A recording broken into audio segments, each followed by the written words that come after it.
आप सबके बीच में एक प्यारा सा गीत गाया जाता है और बहुत सुंदर तिलक पर के गीत है। कुल गीत छोड़ा, तिलक पर के गीत है।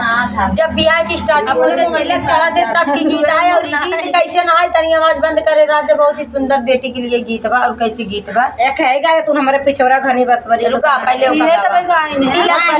तिलक पर के गीत ना चला चंद्रा और आवा गीत सुना जाए।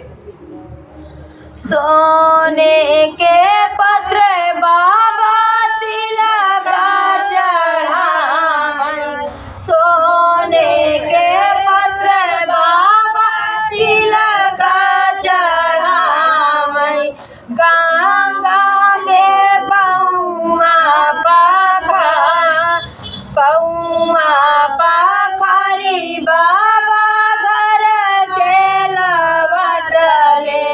पौआ पखारी बाबा घर के लवटले।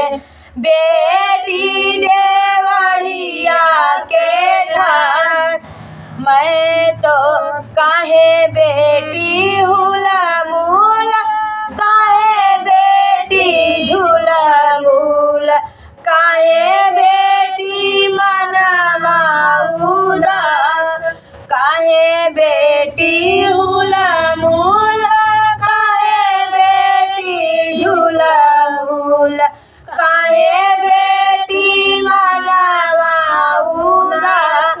सावराही बरा को जगिया मोरे बाबा, यही खातिर मनवा उदास। सावराही बरा को जगिया मोरे बाबा, यही खातिर मनवा उदास।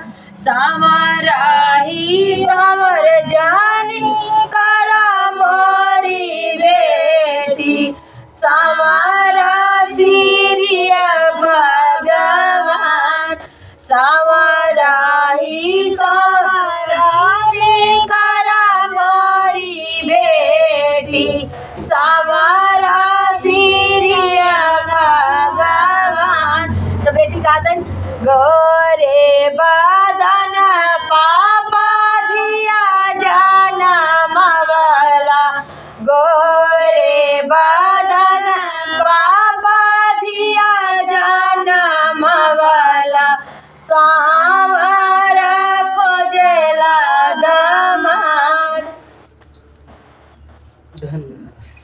कहाँ जाने का कहाँ जाते हैं।